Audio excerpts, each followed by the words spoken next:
Ladies and gentlemen, if you clicked on this video because you can't focus on your work for more than 10 minutes, well, let's be real, that's pretty pathetic, but luckily, you're in the right place. Because the truth is, I was the same until a while ago, and in this video, I'm gonna summarize everything I did to take myself from 10 minutes of focus to the full 14-hour study sessions that I was doing last week before my exams. And the catch is, I'm explaining it all in under 5 minutes. Start the timer. First things first, I lied. You're never going to be able to study for 14 hours straight. That's just dumb and inefficient. You're working on difficult topics, hard problems. That should not be the expectation. But that doesn't mean that you can't focus for a large amount of hours in the day with full energy. Because recently I've realized that our study sessions shouldn't be broken up into the hours of work that we do, but instead be broken up into the cycles of focus. See, focusing hard, being in the flow state isn't just this binary thing of, oh, I'm in the zone or I'm out of it. Getting into and out of the flow state is a 4-step cycle. And what we can do is very consciously model our study sessions around this cycle, which usually takes around 3 to 4 hours. Now, let me break down exactly how I study in this way. Phase 1, you need to push through the initial resistance for 30 minutes. The first part of the flow cycle is the loading phase. You know, when you sit down to study, it's that initial resistance that you face, that first part of the task where it goes that you just don't want to do the work. It makes you feel squirmish. You want to leave the work, you want to check your phone, you want to do anything but the actual studying. But because that only usually lasts for 30 minutes, what I want you to do is for that first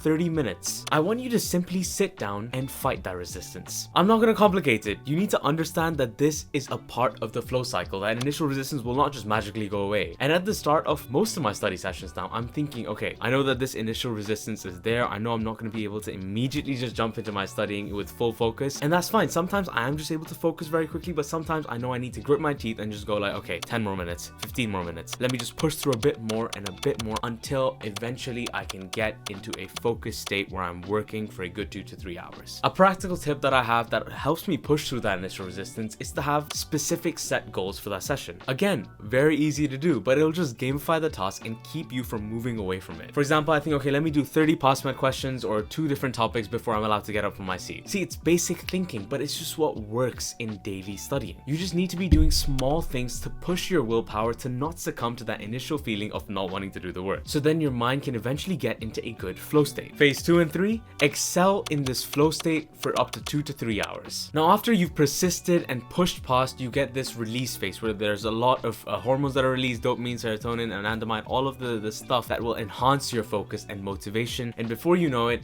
it will pop you into the flow state. The flow state is always described in videos and like papers even as this magical state of perfect concentration. But the reality is with like the topics that we're doing, the difficulty of the work, it just won't be. My speed of work does increase after that first 30 minutes when I'm in that flow state, but it does vary. We're studying difficult topics, doing hard tasks, so your mind still might wander. But your job in the next 2 to 3 hours is not only stay in this focus state, but to naturally excel with all the work that you're doing. The way you do this is, number 1, time yourself while you're doing the task and see how long you can stay on it before getting fully distracted. Because for most of you, when you start to form your study sessions around this flow cycle, you'll realize that you won't be able to maintain that flow state for that long, for 3 hours immediately. So even if you just start with 30 minutes, next time aim for 35, 45 minutes. Time yourself, challenge yourself, and gradually increase the time that you can stay in that focused flow state. That's honestly how I started. I wanted to do this right. I wanted to increase my ability to focus on my work, so I timed myself every day and watched it increase and tried to push through until it got better and better. And now I'm here where I can now do 3 hours of concentrated work without even wavering. And the second way that I think will really help you stay in that flow state and naturally want to focus on your work is to come into the study session, into the work that you're doing with a strong, inquisitive, curious mindset. We can gamify it all and track our time and push ourselves to focus, but at the end of the day, if we find the work stressful and boring, there's no chance that we'll be able to get into the flow state and stay there, much less get into it again and again to do all of our studying. Our brain just won't be able to do it because it doesn't see any future reward. So the practical solution here is to simply ask yourself 2 questions and visualize the topic. Ask yourself, number 1, why is this interesting? And number 2, why is it relevant? Why do we need this? And lastly, just try and visualize as much as possible with whatever topic that you're learning. I can always give you a lengthy method that's complicated with all these steps to find deep interest and care about what you're doing, which is very important. But honestly, in the last few months, I found that these simple questions, asking these 2 questions, why is this important and why is this relevant? And then just trying to visualize the subjects that I'm doing, visualizing the topics when I'm finding it boring. This is what is naturally helping me focus, more than any of the tips of timing it and creating goals and all of this sort of stuff, which obviously helps, but not as much as this. And all this requires is a little bit of thought, because once you enjoy what you're doing, focus becomes easy. Phase 4, the last part of the flow cycle: recover with focus for 15 to 30 minutes. The recovery phase of this flow cycle is very important, but honestly, it gets so annoying, because after you've been able to focus and work so well for the last few hours, you just want to keep going. But the fact is that your brain has used up a lot of expensive energy. The flow state doesn't last forever. So to start another flow cycle and get back into the work with full energy for the next 3 hours of working, you really need to do this last step and take a break for 15 to 30 minutes. But remember, it's a focus break. For example, what I did, and I suggest you guys do similar stuff, I planned my breaks around prayer times, or I went for a walk to get a quick meal, or I just spoke to my friends. Do what you want to do, shower, exercise, whatever, but remember, it has to be a rejuvenating break for your body and mind. You can't just be wasting it by going on your phone and scrolling, or lying on your bed and just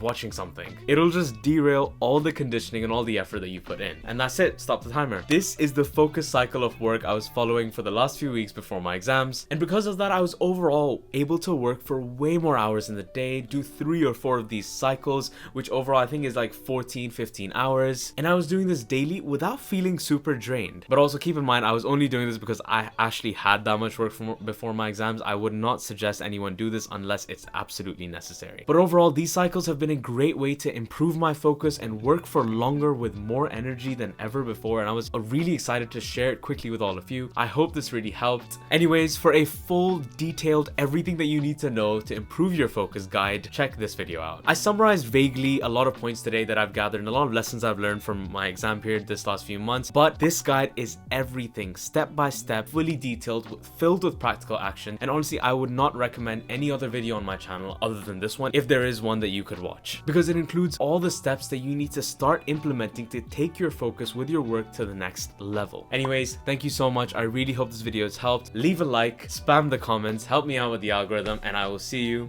in the next one.